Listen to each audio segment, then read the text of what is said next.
नमस्कार, न्यूज प्रारंभच्या बातमीपत्रामध्ये पुन्हा एकदा आपलं सर्वांचं सहर्ष स्वागत आहे। पाहूया आताची सर्वात मोठी आनंदाची बातमी। येत्या कॅबिनेट बैठकीमध्ये टप्पावाढीच्या निर्णयावर शिक्कामोर्तब होण्याची शक्यता। मंत्री गिरीश महाजन यांच्या सकारात्मक प्रतिसादामुळे अंशतः अनुदानित शिक्षकांमध्ये आनंदाचे वातावरण। आज दिनांक 22/1/2024 रोजी ग्रामविकास मंत्री गिरीश महाजन यांची शिक्षक समन्वय संघाच्या वतीने प्राध्यापक अनिल परदेशी सर यांच्या नेतृत्वामध्ये भेट घेण्यात आली।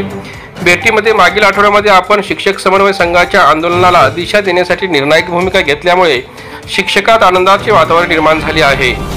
अर्थ खात्याचे मंत्री तथा उपमुख्यमंत्री अजितदादा पवार यांनी माझ्याकडे शिक्षण विभागाने प्रस्ताव पाठवल्यास मी टप्पावाढ अनुदानास सकारात्मक आहे, प्रस्ताव आल्यावर कार्यवाही करतो असा शब्द समन्वयकांना दिला होता।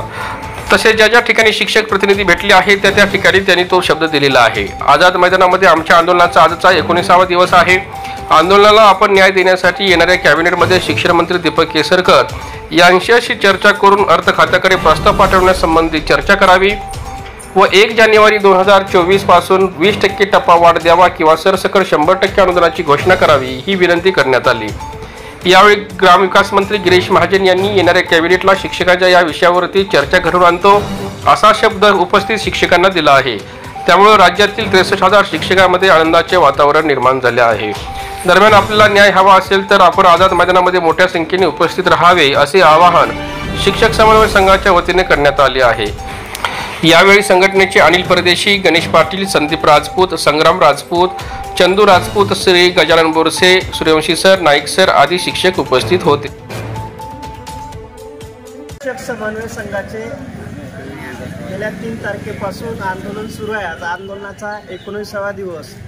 आपण मागील 4 दिवसापूर्वी ग्रामविकास खात्याचे मंत्री आपले माननीय गिरीश महाजन यांची सेवा सदन या बंगल्यावर भेट घेतली असता त्यावेळेस शिक्षक समन्वय संघाचे जे आंदोलन सुरू आहे त्याला न्याय मिळावा यासाठी विनंती केली होती। आंदोलनाचा जवळपास आज 17-18वा दिवस। त्यावेळेसच माननीय गिरीश महाजन साहेब यांनी अर्थ खात्याचे आपले मंत्री माननीय अजितदादा पवार साहेब यांच्याशी चर्चा केली होती की शिक्षकांचं जे आंदोलन आझाद मैदान या ठिकाणी सुरू आहे त्यांना न्याय देण्यात यावा। आपल्या शासनाने 13 डिसेंबर 2022लाच या शिक्षकांना पुढील टप्पे प्रतिवर्षी 20% याप्रमाणे वाढ करून न्याय द्यावा। त्यासाठी 1160 कोटी रुपयाची मंजुरी केली होती आणि पुढील टप्पा त्यांना आपल्याला द्यायचा आहे। गेल्या वेळेस त्यांचा एक हप्ता 1 वर्षभरातला पूर्ण झाला आहे। खरं तर 1 जानेवारी 2024 पासून यांना दुसरा हप्ता मिळायला हवा होता, तो न मिळाल्यामुळे शिक्षकांना या ठिकाणी आंदोलन करावं लागत आहे असं अजितदादा पवार साहेब यांना गिरीश भाऊंनी सांगितलं होतं। त्यानंतर माननीय अजितदादा पवार साहेब यांनी सांगितलं होतं की माझ्याकडे तशा संबंधीचा प्रस्ताव शिक्षण विभागाने पाठवल्यास मी पॉझिटिव्ह करून तो सादर करतो। त्यामुळे आज पुन्हा येणाऱ्या बुधवार रोजी कॅबिनेट आहे, त्यामुळे आम्ही गिरीश महाजन यांच्या मतदारसंघातील सगळेच शिक्षक या ठिकाणी आज भाऊंच्या भेटीसाठी आलो होतो। भाऊंना या विषयाची कल्पना दिली की भाऊ येणाऱ्या कॅबिनेटला हा विषय झाला पाहिजे। त्यावेळेस आजच्या भेटीमध्ये भाऊंनी आम्हाला शब्द दिला आहे की मी माननीय शिक्षण मंत्री दीपकजी केसरकर साहेब व अजितदादा पवार साहेब यांच्याशी बोलून याच कॅबिनेटला या विषयावर चर्चा करायला भाग पाडतो आणि शिक्षकांना पुढील वाढीव 20% टप्पा अनुदान देण्यासंबंधाची उचित कार्यवाही करण्यासाठी डिपार्टमेंटने जे काय सहकार्य करता येईल ते शिक्षकांसोबत करतो असा आम्हाला शब्द दिला।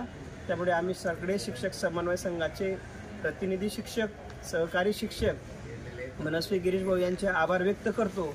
तसेच आझाद मैदानातील आंदोलनाला न्याय देण्यासाठी राज्यातील शिक्षकांना सांगू इच्छितो की आपण आझाद मैदानामध्ये देखील मोठ्या संख्येने सहभागी व्हायचं आहे। धन्यवाद।